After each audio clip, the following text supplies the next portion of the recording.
अस्सलामुअलैकुम। उम्मीद करती हूँ आप सब खैरियत से होंगे। आज का जो हमारा टॉपिक है वो है कंट्रोल ऑफ बैक्टीरिया।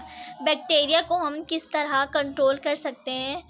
तो बैक्टीरिया को हम दो तरीके से कंट्रोल कर सकते हैं। इससे पहले मैं आप लोगों को ये बताती चलूँ, ये जो क्वेश्चन है, ये जो टॉपिक है कंट्रोल ऑफ बैक्टीरिया, ये एज अ लॉन्ग क्वेश्चन और शॉर्ट क्वेश्चन आता है बोर्ड में, और एमसीक्यूज़ के लिए भी बहुत इंपॉर्टेंट है ये टॉपिक। तो हम आ जाते हैं अपने टॉपिक की तरफ। Micro organisms can be controlled by two method. Micro organism को दो तरीके से कंट्रोल किया जाता है, एक है फिज़िकल मेथड और एक है केमिकल मेथड। ये दो मेथड है जिससे कंट्रोल होता है बैक्टीरिया। तो हम आ जाते हैं फिज़िकल मेथड की तरफ। फिज़िकल मेथड में है मॉइस्ट हीट। जैसे हम मॉइस्ट हीट, स्टीम वगैरह। अब क्या होता है, ये हम वाटर वगैरह बॉईल कर रहे होते हैं, तो क्या क्या काउस कर रहे होते हैं, किसकी वजह से माइक्रो ऑर्गेनिज्म की मरते हैं। तो ये क्या करते हैं, कोगुलेशन ऑफ प्रोटीन करवाते हैं। ये एक कॉज है, जैसे प्रोटीन कोगुलेशन हो जाती है बैक्टीरिया की, जिसकी वजह से क्या होता है, बैक्टीरिया मरना शुरू हो जाते हैं, माइक्रोब्स किल हो जाते हैं। मॉइस्ट हीट स्टीम वगैरह को कहते हैं। अब हम आ जाते हैं, ये है दूसरा ड्राई हीट। ड्राई हीट में क्या होता है, cause oxidation of chemical constituent. जो बैक्टीरिया के अंदर केमिकल कंस्टिट्यूएंट होते हैं, जिसमें से बैक्टीरिया की बॉडी में केमिकल की जो भी चीज़ें होती हैं, वो क्या करते हैं, क्या काउज करते हैं, ऑक्सीडेशन करवा देते हैं। ऑक्सीडेशन करवाते हैं तो वो माइक्रोब्स होता है, जो माइक्रो ऑर्गेनिज्म है, वो क्या होता है, मरना शुरू हो जाता है। अब ऑक्सीडेशन में क्या होता है, ऑक्सीडेशन की डेफिनेशन है ऑक्सीजन का आना, इलेक्ट्रॉन का जाना। ये है इसकी डेफिनेशन ऑक्सीडेशन की। अब हमने, और ये जो ड्राई हीट का इस्तेमाल है, ये सर्जरी वगैरह में भी करते हैं। कैसे करते हैं, सर्जरी में जो इंस्ट्रूमेंट वगैरह यूज़ हो रहे होते हैं, उसको क्या करते हैं, उसको उसको मतलब उसकी सफाई के लिए यूज़ करते हैं ड्राई हीट को। ड्राई हीट को इंस्ट्रूमेंट में लगाते हैं। इंस्ट्रूमेंट, उससे क्या होता है, ड्राई हीट से क्या होता है, बैक्टीरिया मर जाते हैं। उसमें बैक्टीरिया के पास क्या है, केमिकल कंस्टिट्यूएंट है, वो डिस्ट्रॉय होते हैं, तो बैक्टीरिया मर जाता है। अब हम आ जाते हैं इसकी तरफ, मेम्ब्रेन फ़िल्टर। ये क्या होता है, ये मेम्ब्रेन फ़िल्टर जो होते हैं, इसको हीट क्यों नहीं दिया जाता है, क्योंकि ये मेम्ब्रेन जो होती है इसकी, वो बहुत सेंसिटिव होती है। किससे सेंसिटिव होती है, heat sensitive compound like gases, antibodies, hormones, ETC. इसको क्या किया जाता है, can be sterilised by mean membrane filter. इसको मेम्ब्रेन से फ़िल्टर किया जाता है, इसको किसी हीट से नहीं किया जाता, इसको हीट से नहीं मारा जाता है, बल्कि इसको मेम्ब्रेन से फ़िल्टर करते करते ये क्या होता है, इसकी डेथ हो जाती है माइक्रोब्स की। अब हम आ जाते हैं इलेक्ट्रोमैग्नेटिक रेडिएशन की तरफ। ये क्या है, रेडिएशन मीन्स रेज होती है। तो ये क्या करता है, certain electromagnetic radiations below 300 nanometers are effective in killing microorganism। ये जो इलेक्ट्रोमैग्नेटिक रेडिएशन है वो कैसे मारते हैं इसको, लिविंग ऑर्गेनिज्म को। 300 नैनोमीटर इफ़ेक्टिव होते हैं लिविंग ऑर्गेनिज्म के लिए, बहुत होते हैं 300 नैनोमीटर।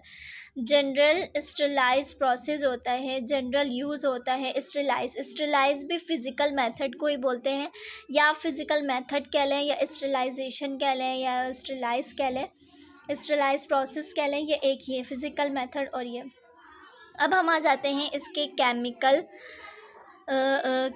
की तरफ, केमिकल मेथड की तरफ। केमिकल मेथड की तरफ तो हम किस तरह जो है बैक्टीरिया से बच सकते हैं। तो इसमें तीन है, एंटीसेप्टिक, डिसइंफेक्टेंट और कीमोथेरेटिक्स। तो हम आ जाते हैं एंटीसेप्टिक में। Chemical substance are use living tissues that inhibit the growth of micro organism. इसका मतलब है हम केमिकल सब्सटेंस को यूज़ करते हैं, हम लिविंग ऑर्गेनिज्म, ताकि हम इनहिबिट कर सकें, रोक सकें किसके ग्रोथ को, माइक्रो ऑर्गेनिज्म की ग्रोथ को। तो हम कैसे करते हैं, इसकी क्या एग्जाम्पल है, तो इसकी एग्जाम्पल है पायोडीन। पायोडीन को हम लगाते हैं, हम डेटॉल को लगाते हैं जरासीम से बचने के लिए। अब हम आ जाते हैं डिसइंफेक्टेंट की तरफ। ये जो लिविंग ऑर्गेनिज्म नहीं, बल्कि ये नॉन लिविंग ऑर्गेनिज्म यूज़ करते हैं non living material that inhibit the growth of micro organism. इसका क्या मतलब है, हम लिविंग ऑर्गेनिज्म है, हम नॉन लिविंग मटेरियल यूज़ करते हैं। जैसे हम अगर पूछे घर में कि वॉशरूम वगैरह साफ़ करने के लिए या फर्श की सफाई करने के लिए, फर्नीचर की सफाई करने के लिए हम बहुत सारे केमिकल्स यूज़ कर रहे होते हैं। मींस इसकी एग्जांपल में है पोटेशियम परमैंगनेट, इसके वो है फार्मूला है, नोमेनक्लेचर है क्या, MnO4। अल्कोहल यूज़ कर रहे होते हैं, फॉर्मल्डिहाइड यूज़ कर रहे होते हैं हम किसके, जैसे हम यूज़ कर रहे होते हैं सफाई के लिए, डस्टिंग के लिए, क्या होता है उसमें भी माइक्रो ऑर्गेनिज़म्स ही होते हैं जो हमें किसी भी तरीके से डिज़ीज़ कॉज करवा सकते हैं। तो हम क्या करते हैं, ये सारे जो है हम यूज़ कर सकते हैं। हार्पिक वगैरह भी यूज़ कर रहे होते हैं वॉशरूम के लिए। इसमें है कीमोथेरेप्यूटिक, ये क्या है, इसकी definition, chemical substance that are using by living organism for inhibiting और डिस्ट्रॉय द माइक्रो ऑर्गेनिज़म। हम इसको यूज़ करते हैं, ये क्या है, इसको आप समझ लें ये एंटीबायोटिक के कैटेगरी में आता है, क्योंकि ये इनहिबिट करता है और डिस्ट्रॉय करता है माइक्रो ऑर्गेनिज़म। इसके 2 टाइप हैं, 2 पार्ट है, इसको 2 हिस्सों में तकसीम किया गया हुआ है, माइक्रोबैडिकल और माइक्रोस्टेटिक। अब क्या होता है इसमें, इट किल द माइक्रोब्स। ये जो माइक्रोबैसिडिकल है ये डायरेक्टली क्या करते हैं, बैक्टीरिया को मार देते हैं, किल कर देते हैं।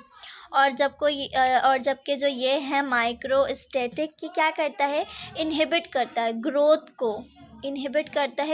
को, इसकी रिप्रोडक्शन को क्या करता है, ये सोचता है कि इसकी नस्ल आगे ना बढ़े, रोकता है इसके रिप्रोडक्शन को। और जबकि क्या करते हैं, ये डायरेक्टली उसको किल कर देता है। ये एग्जाम्पल है इसमें कि एंटीबायोटिक वगैरह हम यूज़ कर रहे होते हैं, तो क्यों यूज़ करते हैं, माइक्रो ऑर्गेनिज़म को मारने के लिए या उसकी प्रोडक्शन ना हो, इसलिए हम यूज़ करते हैं एंटीबायोटिक। अब हम आ जाते हैं, ये जो केमिकल मेथड्स हैं और फिज़िकल मेथड हैं, इसके कोई एक्शन होंगे, क्या क्या चीज़ें हैं एक्शन में इसकी, तो हम इसको पढ़ लेते हैं।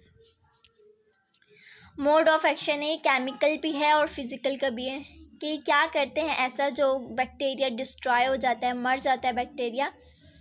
तो इसमें है mode of action, damage can result, ये डैमेज करते हैं, डैमेज क्या करते हैं, multiplication in the cell wall, cell membrane,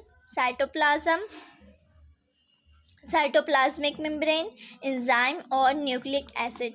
ये क्या करते हैं, इसको डैमेज करते हैं ताकि ये मर जाएं, ताकि इनकी ग्रोथ ना हो, ताकि इनकी रिप्रोडक्शन ना हो सके, और हम इन सारी चीज़ों से, बैक्टीरिया से मुकम्मल तौर पे तहफ़्फ़ुज़ हासिल कर सकें और बच सकें।